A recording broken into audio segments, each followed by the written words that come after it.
Right, well, welcome to the Week 10 virtual lecture. This one will be a bit shorter than usual because it's public holiday today. So the topic that we're covering is prototype refinement.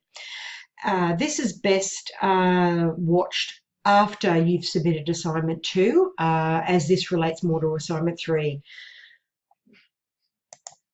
Okay, so at the end of the lecture, you'll be able to understand that prototyping can transform organisations. You'll be able to apply parallel thinking frameworks to refining a prototype.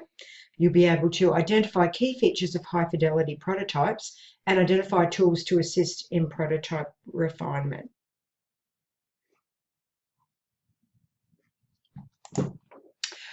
So these are 3 of the scholarly readings that I've drawn some of the content from.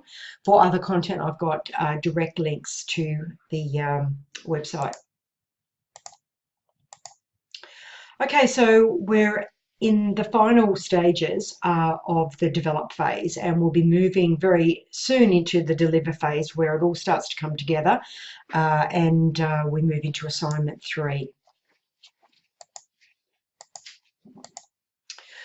So one of the ideas that we've explored is the impact that innovation can have on the organisation. So there's a fairly good reading that's available for you that demonstrates how prototyping can bring about organisational change. So we know that the prototyping has a number of clearly effective outcomes for the development of new products and services, but it can also assist in changing the mindset and processes of an organisation. Now, IDEO is one of the main or leading design thinking organisations, and their approach to prototyping basically has 3 objectives to help bring about organisational change. The first objective is building to think. So rather than spending extensive amounts of time analysing and trying to come up with ideas as an expert, IDEO uses the design thinking approach to develop organisational action concretely. So rather than discussing and analysing how an organisation might need to improve to be more innovative, the process of doing, such as prototyping, actually enables the innovation changes to occur faster. So building to think rather than thinking first. The second objective they have is to learn fast by failing early. And prototyping allows us to make things tangible, and it allows small impact failures. And so the process of prototyping, particularly rapid prototyping and low fidelity prototyping, enables us to trial ideas very quickly, test them out and see whether they're going to work. And it has low impact implications.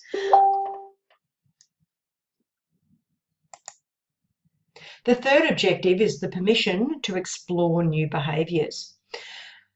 And so the tangible presence of an object, such as a prototype, relieves people of the responsibility of consciously changing what they do. So the idea is that when you've got something to focus on and it's not so much about yourself, it's seen as less challenging, and therefore people tend to be more willing to adopt.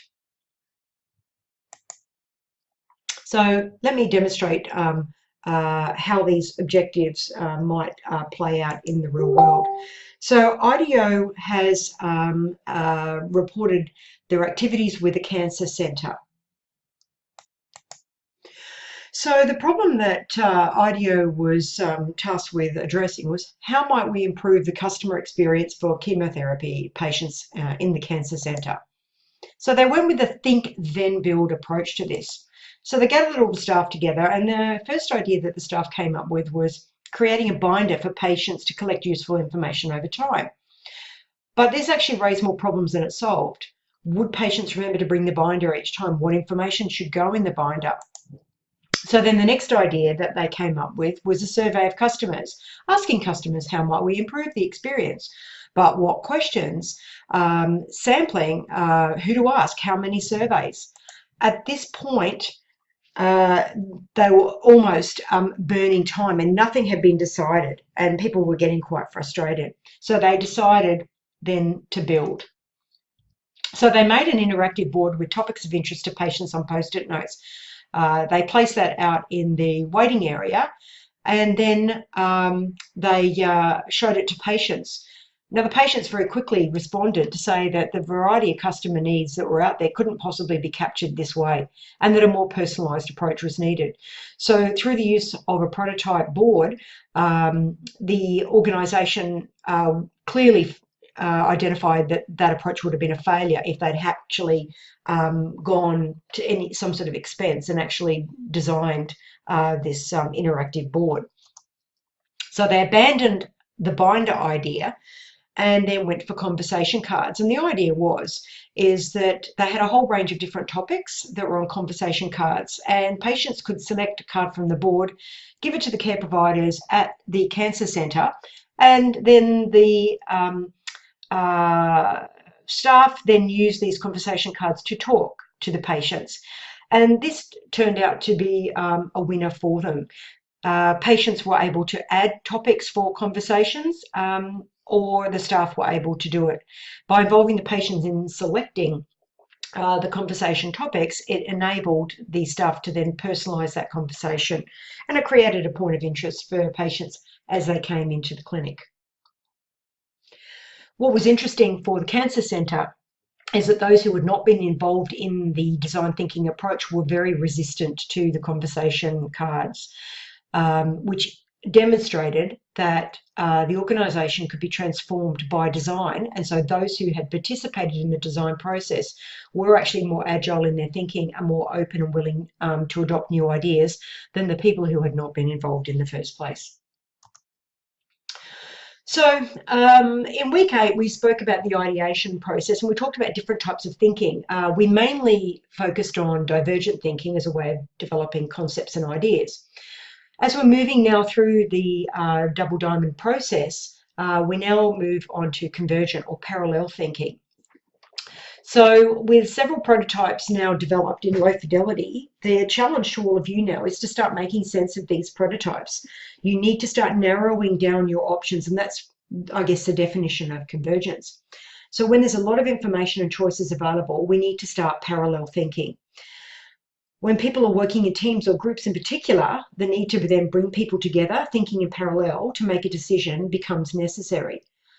Now, one of the barriers to parallel thinking is ego defense. So if you can imagine that you come up with an idea and you show it to someone, if somebody then starts to give you negative feedback or critical feedback, our first instinct is to defend our original idea and dig our toes in. And what that means is that we're less likely to be able to accept that feedback and to move forward.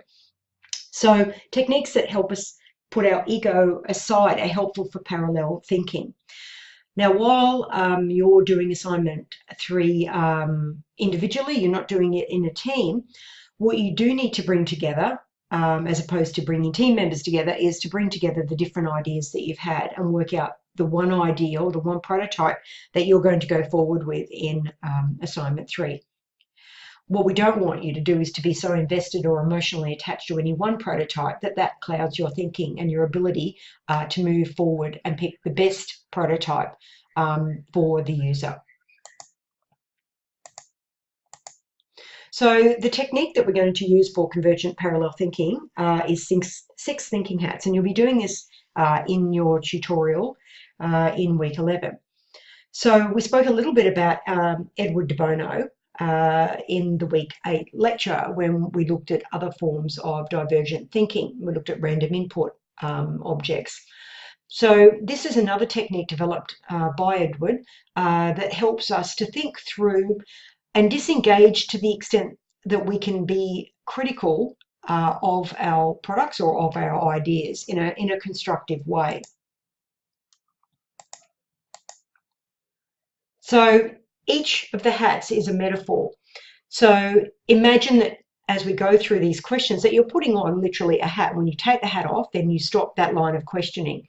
So we have a white hat. That's where you're after the facts and the data. We have a yellow hat. It's where we look at the values and benefits. We have a red hat. It's about how we feel, negative and positive. We have a black hat. That's all of the problems and the critical aspects of your prototype. We have a green hat, where we look for new ideas and new solutions. And then we have a blue hat, which is all about managing the process. The idea is that as we move through each of the hats in a very systematic way, it allows us to take a different perspective on our prototype and to get us to where we need to go. Now, for your assignment, you will need to adopt all 6 hats. When you have a team, what you can do is allocate the hats to different members of the team and they take on a role. What is interesting is where you allocate hats to people who maybe naturally might not use that thinking. So for instance, if there's a team member that tends to see the negatives, don't allocate them the black hat. Allocate them perhaps the yellow hat, which is more positive thinking. It allows them to try out a different line of thinking. You can also use the 6 thinking hats when doing user testing as well, and talk through the use of your product or service with your user and get your user to actually put these different thinking hats on. So the 6 thinking hat order that we're going to use is listed down here. So you can see that the colors do mean different things. So the white hat, for instance, is about white paper. It's a blank sheet. It's very objective.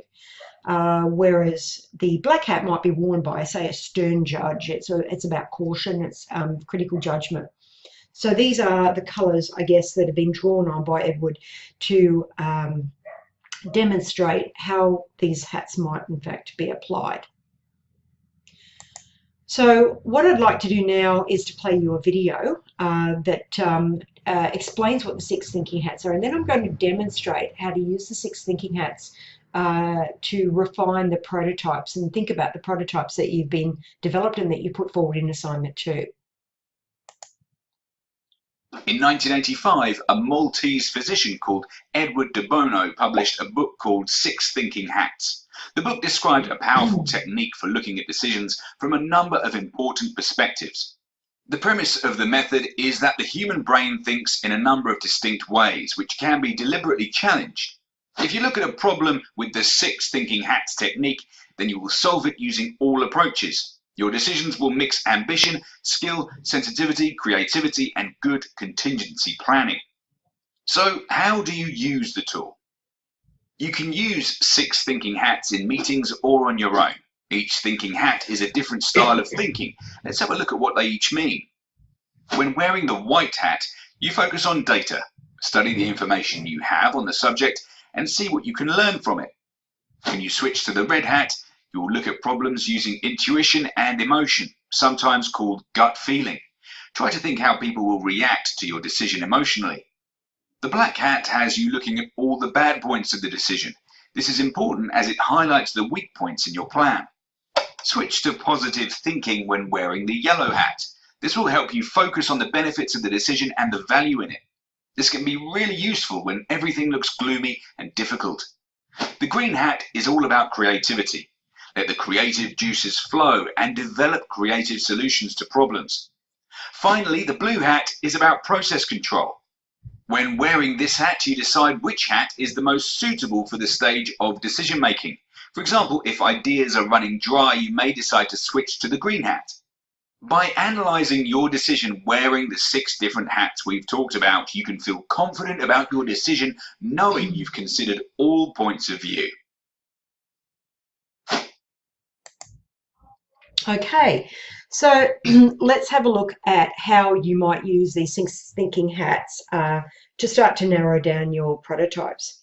So if you remember back to the week 9 lecture on prototypes, when I was talking about customer experience, I used the experience economy framework to elaborate on a prototype that I would use for teenage girls or late teenage girls to help them find clothing to wear to a job. That would be a step for preventing homelessness. And so one of the prototypes that I labelled was Cinderella Gets a Job, and it was an interactive sort of makeover game where girls could see what kind of clothes they could wear and put together and what was appropriate for an interview. So here's how you may work through the 6 thinking hats. And this table, I've got this structure in your tutorial worksheet for week 11. So here are the facts. What do I know about how people would use the prototype? What do I need to find out, and how will I get the information that I need? So what I would put in here is some information about makeovers. So makeovers are popular, but I would need some statistics on that. So if you click on the link,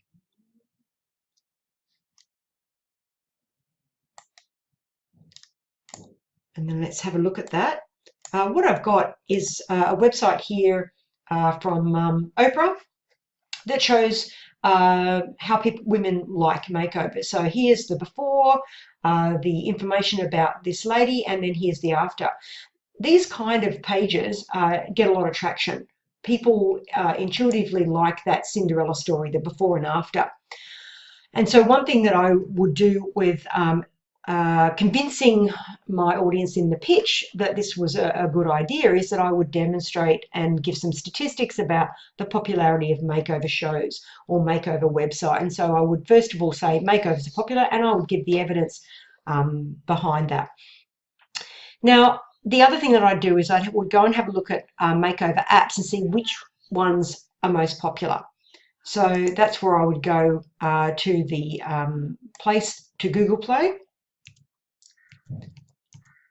or I'd go to the iStore, and then I would have a look at which apps are most popular, how many people download them, maybe the audience, and I would have a look at some of the detail around those apps.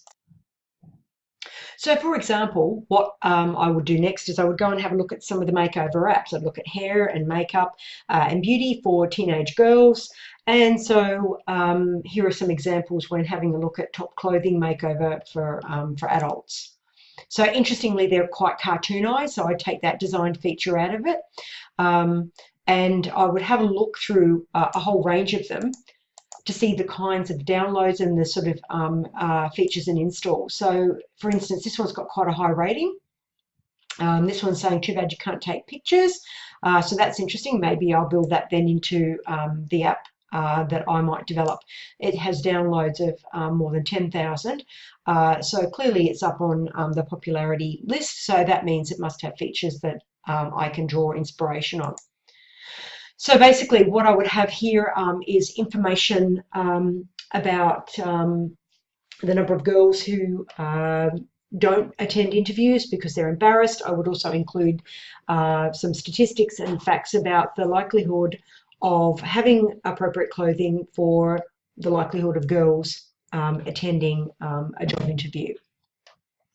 So once I'd garnered all that information, and I would need this information when I go to pitch my prototype, the next thing that you move on to is the red hat, and it's like a metaphorical hat change. So what's my gut instinct telling me about this prototype? How do I feel about this prototype? And at this point, I'm feeling quite happy about the prototype. I think that an app that shows women what they could wear to an interview and win will work.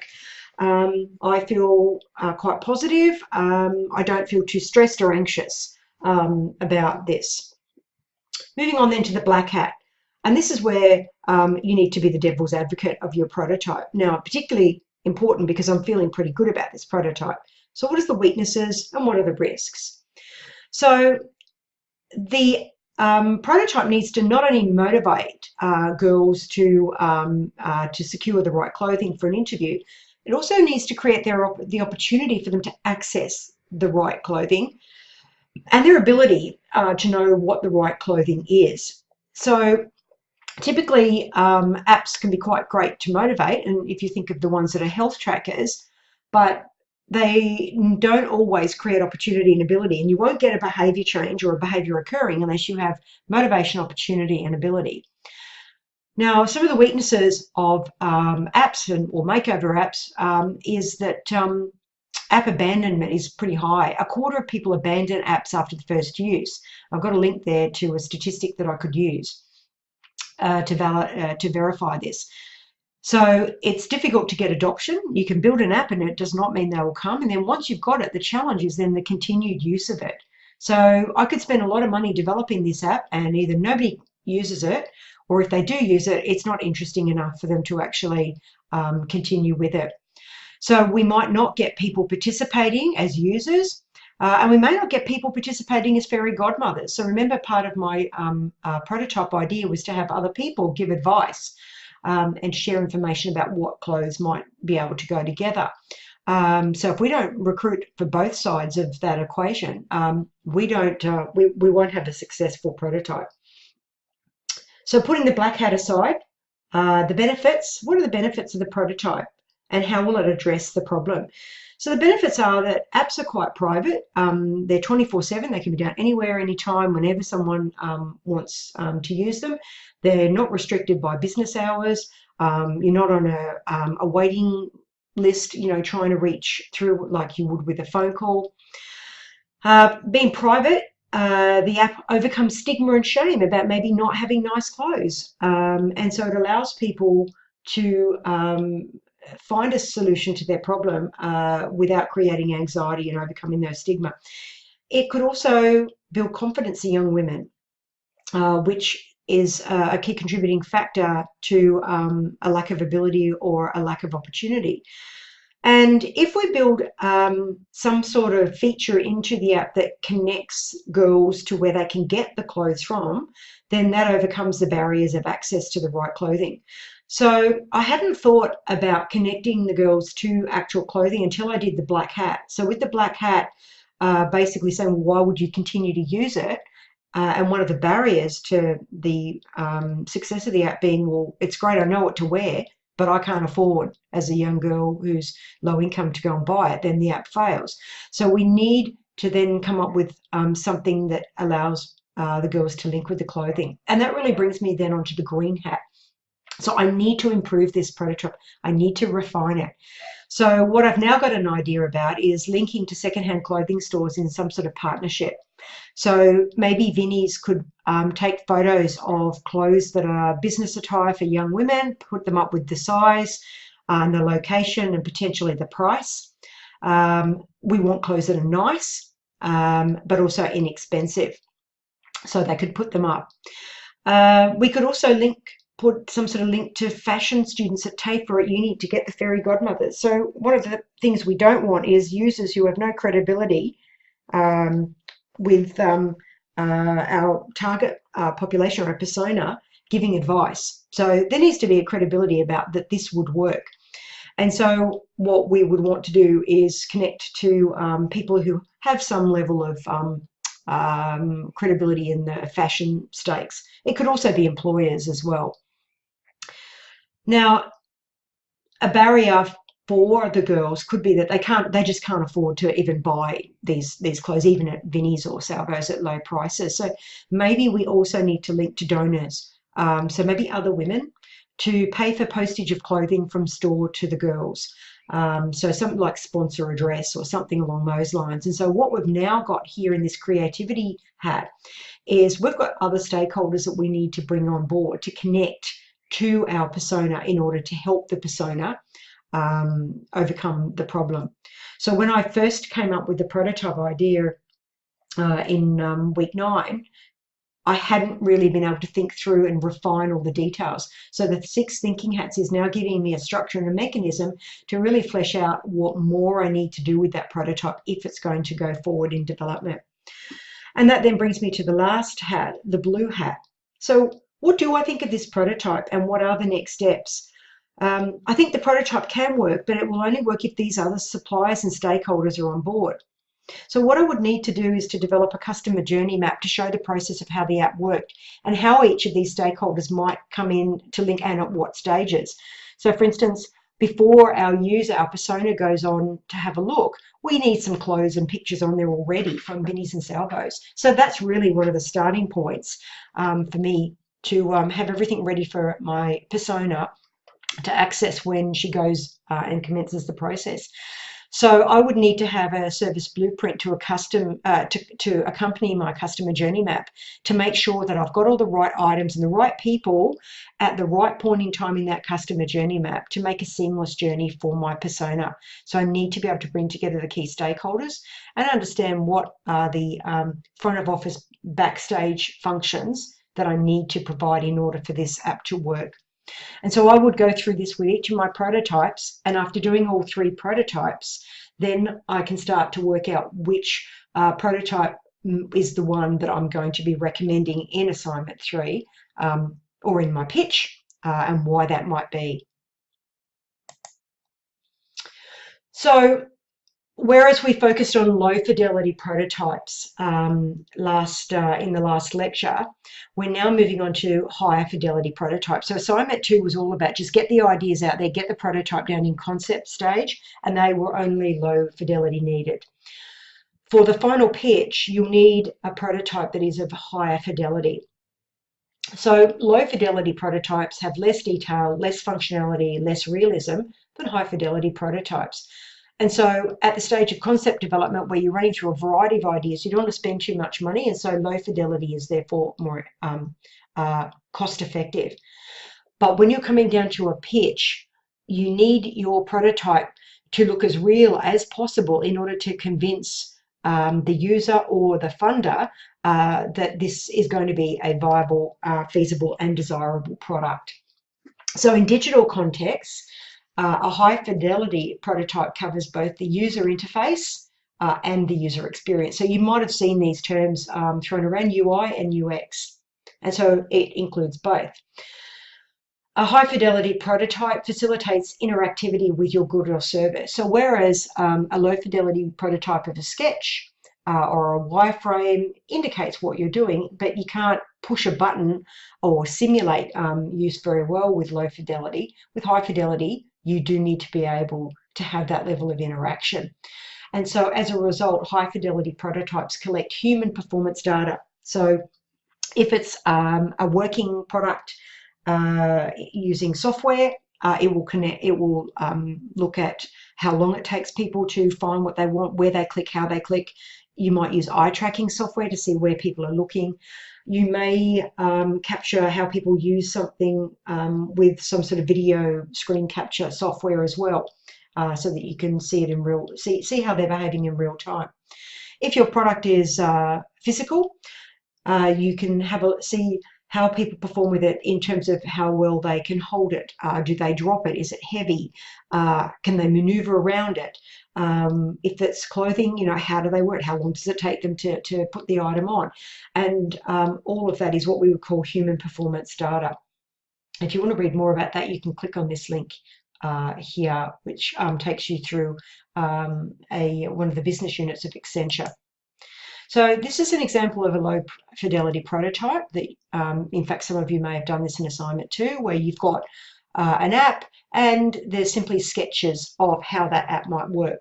A high fidelity version would look like this, where you've drawn it up with a lot more detail. Now, again, for your assignment, we don't expect anything to be actually working, but what you could do is you can simulate this using, say, PowerPoint or something very similar. And I've got some tips at the end of this lecture as to how you might do this. In the real world, if you were pitching a product, you would want to have something potentially that did have some coding behind it as much as possible, but that depends on the kind of business that you are and the kind of resources that you've got. So some of the benefits of high fidelity prototypes are it forces you to think about all the details, which improves cost estimations and viability issues. And so you know that in assignment 3 that you are going to be held accountable to viability, feasibility and desirability. And so a high fidelity prototype is going to nut out a lot of the problems that the judges at the pitch session or your markers would be able to see. Earlier in the semester, we talked about the waterfall approach to innovation, which is pretty old school and traditional. And so high fidelity prototypes can prevent the waterfall problem of doing design after requirements. So the waterfall approach is you do one step, then the next step, then the next step in a pretty linear sequence. Whereas we know that innovation is far more iterative and you go back over different stages. It's not linear. And so a high fidelity prototype facilitates that iteration process. You can save money by identifying pitfalls before entering full-scale production. So while a prototype is pretty detailed, it's still not the real thing. It's still not full-scale production. And you certainly don't want to be doing something that involves buying a lot of materials or tooling up a factory or a kitchen or something along those lines, only to find that there's one major thing that's going to stop the whole process, and now you can't use the equipment that you thought you could.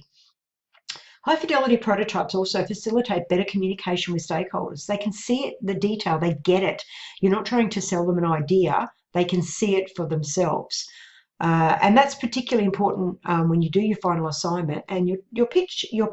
Your pitch is a form of communication with key stakeholders, and you want to make that communication as clear as possible. There's more details on the benefits of high fidelity prototypes here at the Silicon Valley Product Group. So let's have a look at some examples of high fidelity prototyping. So these are some examples of a coffee server. And so you can see it's made out of plastic, could be 3D printed, and it's got the component parts.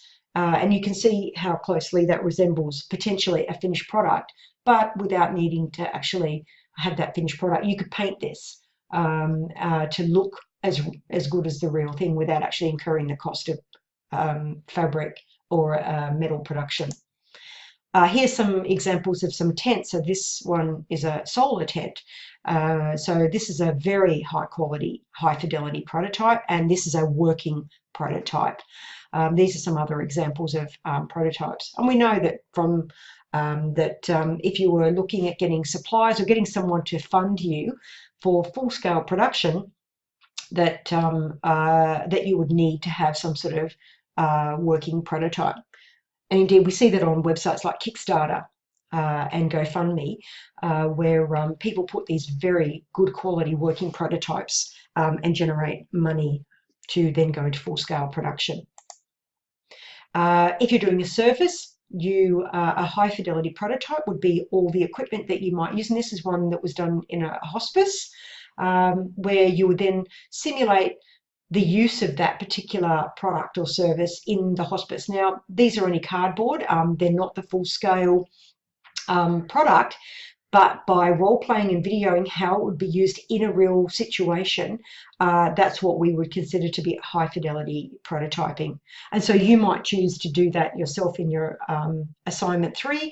You might have made a board game, for instance, to be used with teenagers and or in families, and so you might then give that game and video a group of people playing with it and how it might be used in a real situation. So in the real world, the cost of doing physical prototyping varies a great deal. So for the concept design stage, where we're talking low fidelity, could be as low as $100. If you need any kind of design engineering, so you want scale models or proof of concept or hand-built models, the rule of thumb is about $5,000 plus. The next phase would be production of an alpha prototype, where you've actually got working parts. If you've got electronics in that, it could be from $100 to $10,000. It just depends on what the components are, the skill level for putting that together. And then manufacturing setup, so a small run pilot pre-production could be about 30,000 plus. And so this is an image here of a prototype watch. And if you'd like more details about how much physical prototyping would cost if you were doing this for real and not for an assignment, check out this particular website. So prototyping in the development process can be quite elaborate, and I came across this case that really pulls together a number of the stages that we've covered in this unit so far. In fact, you should recognise some of the terms here. So when we talked about understanding the customer, we talked about a persona or an empathy map, and card sorting is one technique you can use there. When it comes to interaction design, wireframing is a low fidelity prototype. When you look at developing the user interface, and this case is particularly for an app, these are the sorts of elements you need to think about to make it a high fidelity prototype. So what's the logo that you might use? how responsive, how are you going to make it responsive to the user? What kind of style tiles are you going to use? And then finally, how you might implement and do usability testing. So if we click here and have a look at this case, it's really nicely laid out. And it was an e-commerce apparel website. So they've got the background, the research process that I've just been through, and then they talk through each of the details they've got here. So for instance, this is the interviews that they did. Here were the people that they spoke to. This was an empathy map that they did up for their persona. And you can see the details of their primary persona. Competitor analysis, card sorting. You can see that they looked at the task flow to see how people would interact with the website. They've done some wireframe sketches and so on and so forth, coming all the way down to the high fidelity prototype, which is right down here. So you can see it's a fair step on from a wireframe. So that's a really great case that applies all of these elements and shows you the difference between low and high fidelity prototypes and how you use each and where you use them. So what I'd like to do now is to play you a short video about prototyping physical products.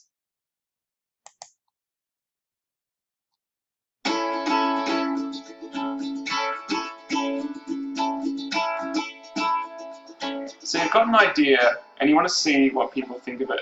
You need to make a prototype because you need to test that idea and see if it's actually a good idea or if you need to go back to the drawing board. So to make a physical prototype, you need to start with a sketch. You need to take that idea from your head down into pencil and paper. Doesn't matter if you can't draw, I can't personally, but you need to get that idea out and onto something tangible. Then you're ready to start making a 3D model to make your physical prototype. So if you can't 3D model, that's actually not really a problem these days. You can find someone who can, team up with them and get a basic model out. But don't spend too long on it because you need to get to the next stage fast, and that is making the actual prototype.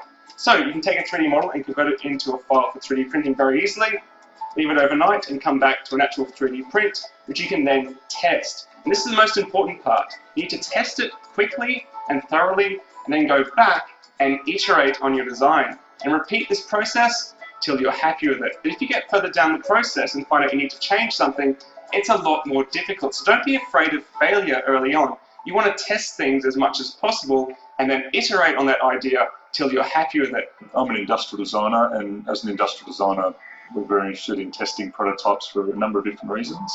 And I've got some examples here of how we've run through a project. This is a pair of glasses we designed, and the first prototype is a low quality FDM print, which is form deposition modeling, and we've done this to check the physical appearance and the scale of the design. Once we're happy with that, we'll move to an SLS. So this is a select laser sintering made of a nylon, and in this instance people are actually wearing the glasses, so we're interested in how they flex and feel and how the lenses snap in and out. So it's more expensive but higher quality. We then want to check some of the mechanical function. So in this instance, we've gone to a SLA, a resin process with SLS hinges, and we're checking the tolerance in between the parts and to make sure that the mechanical function's right. And we've then moved to a low quality prototype tool where we've injected actual polymers into the mold to check how the material affects the design.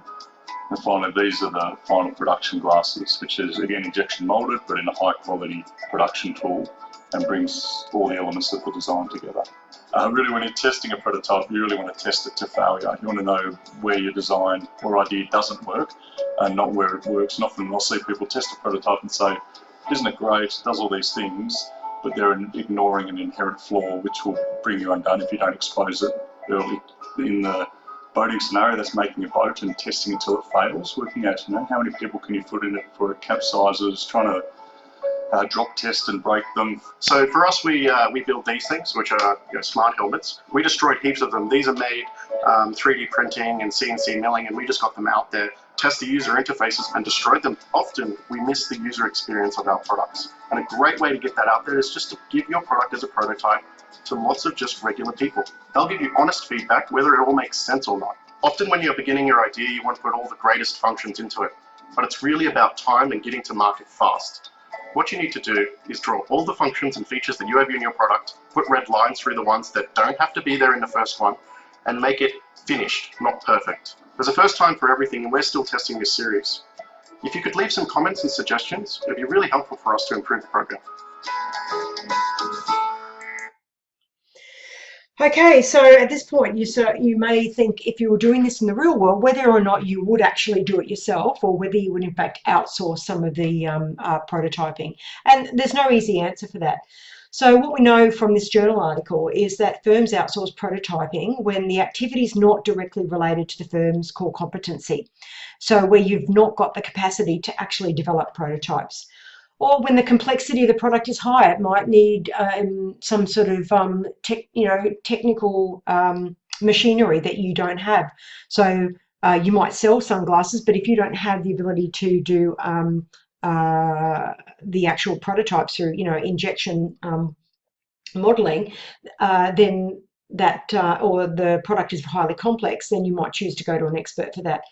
And you outsource when suppliers can provide greater knowledge and faster speed than what you can. Of course, there's a cost component to all of this. It's always cheaper to do it yourself, but it might take more effort on your part and you may never reach a viable product. So there are 3 stages of managing the prototype outsourcing. You need to decide whether to outsource or not. So, do you need to have control? What are the risks here? So if the answer is if the risks are too high, then you do it internally.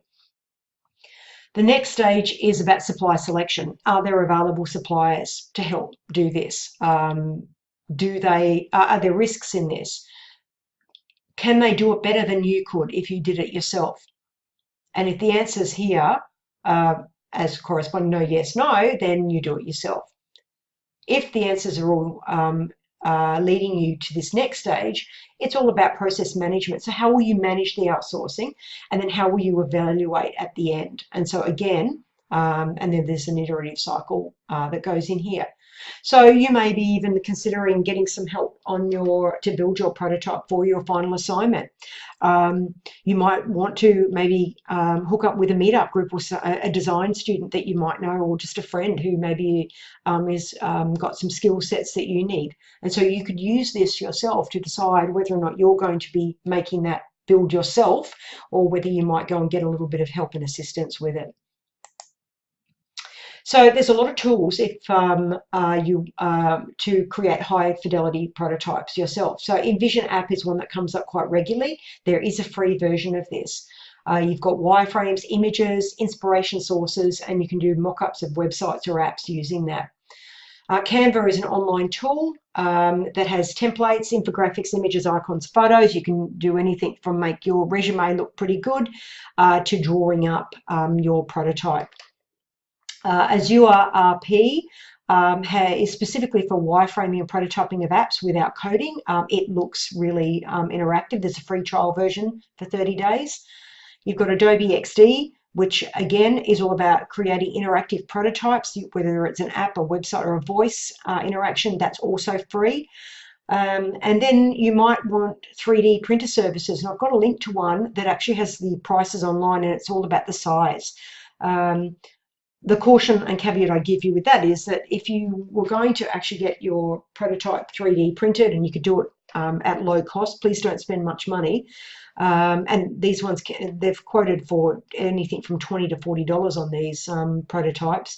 Make sure that it will get done in time and what you need to upload. So if you have to upload a full schematics in 3D software, you may not have the capability to be able to do this. There is no requirement to spend a great deal of money on your high fidelity prototype. You could just spend the time drawing it up and using online tools and doing it through, for instance, a PowerPoint click through and simulating something that has coding sitting behind it, or making something with fabric. Remember, no one actually has to use the product. You're showing us how it might be used in a video, and you've got total control over that. So the prototype requirements for assignment 3, you need to show as much detail as you can. So do make sure you do close-ups in your video pitch. You can make prototypes look high fidelity through software such as PowerPoint. I've got a link to how to do this on assignment 3 in the folder on Blackboard. You could do 3D models. Cardboard is fine. You could do a role play or a walkthrough of a service. You could do a PowerPoint demo. You could do high quality mock-up using design software. Pick the tool and the approach that is going to work the best for you in the timeframes that you've got. And if you are unsure, please come and talk to myself or your tutor.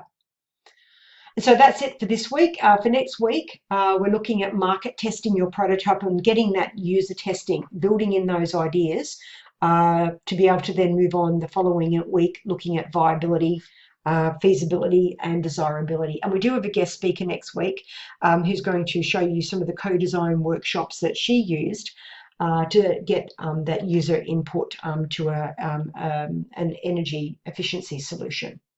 So thanks very much, and we'll see you all at the Week 11 lecture.